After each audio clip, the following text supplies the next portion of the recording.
bidding on the Devil's Bible.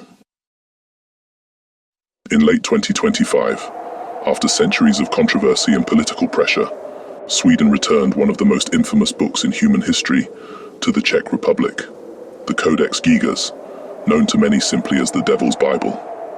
It was created by a monk in the 13th century, or so the legend goes, in a single night, after he made a pact with the devil to avoid execution. The book is enormous, nearly a meter tall, bound in leather said to be made from human skin.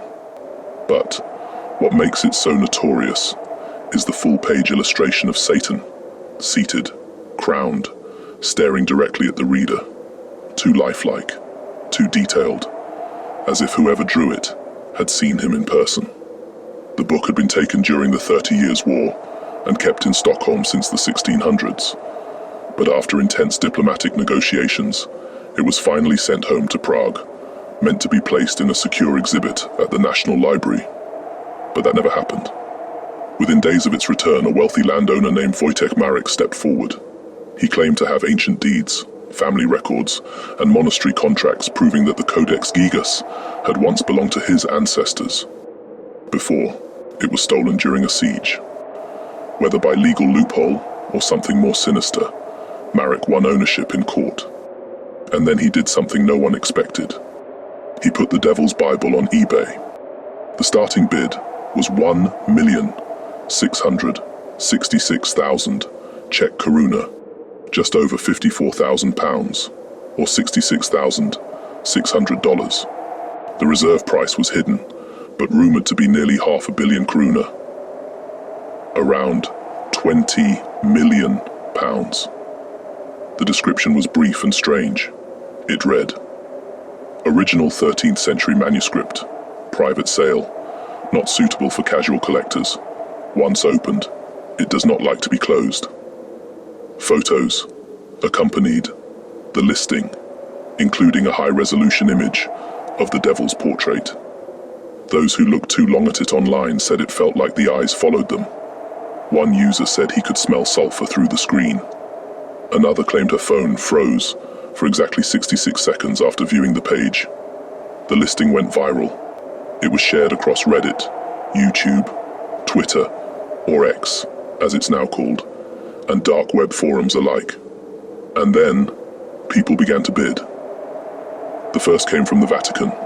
Father Luca Benedetti, a respected exorcist and archivist, had been tracking the Codex for most of his career. He believed it wasn't just cursed, it was alive. A spiritual parasite, feeding on attention and obsession. He thought it needed to be destroyed. One thing he was certain, it was too dangerous to be sold to anyone. After a meeting with Cardinal Ruiz, it was agreed he must do everything in his power to obtain the book. He placed a bid of 2 million koruna and arranged a flight to Prague. But that night, something triggered the Vatican's motion sensors in the underground archives. Footage showed a black-robed figure walking alone between the bookshelves, moving inhumanly slowly. At 3:33 a.m., the feed cut out. When it returned, the figure was gone. Father Luca was found dead. Hours later, his eyes were missing, scorched black as if burned from the inside. Every Bible in the room had been torn to shreds, except one, which lay open to a page that didn't belong there. A new page. It showed the same image as the Codex Gigas, the devil, smiling. The second bidder was a name no one expected. Kofi Adeyemi, an African drug lord based in Lagos. He discovered the listing through a private collectors group known for trafficking occult artifacts. Kofi didn't care about religion, but a year ago, his only son had been murdered, and he became obsessed with resurrection, not metaphorically, but literally.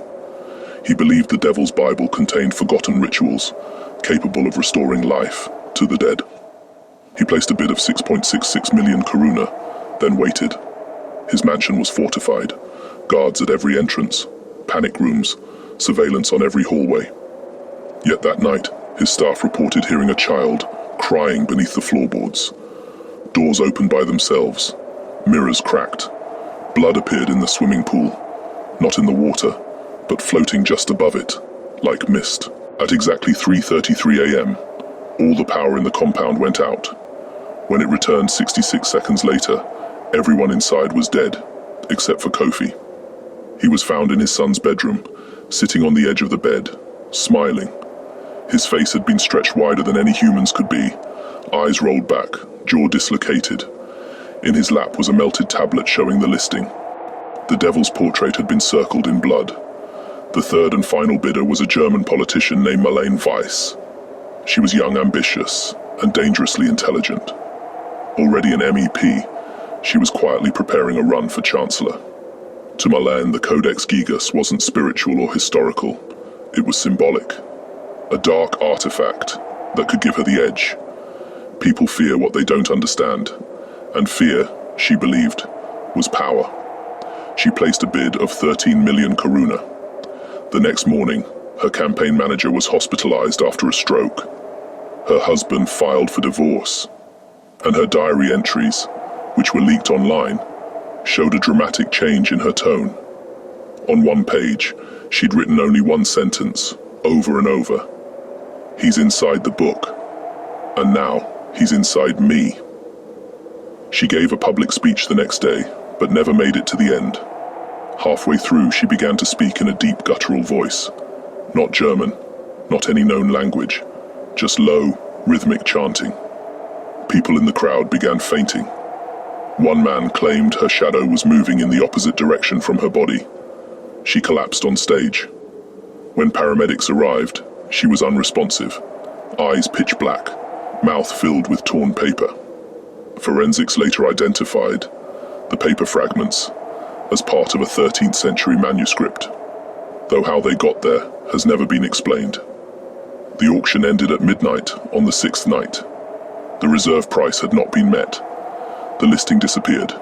No record of a winning bidder, no closure message, just gone.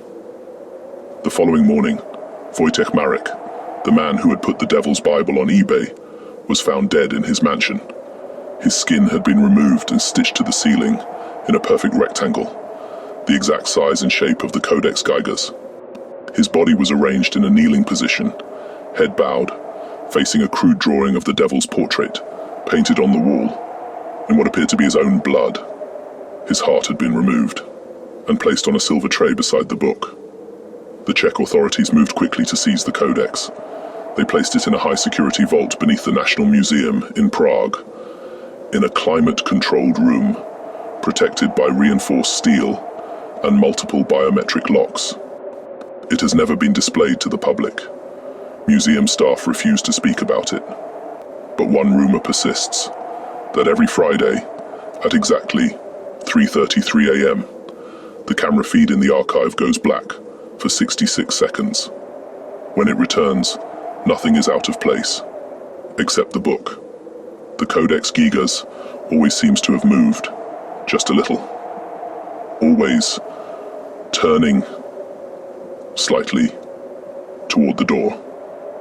No one has dared to open it since. They say the Devil's Bible cannot be owned, that it doesn't want to be sold or displayed or worshipped.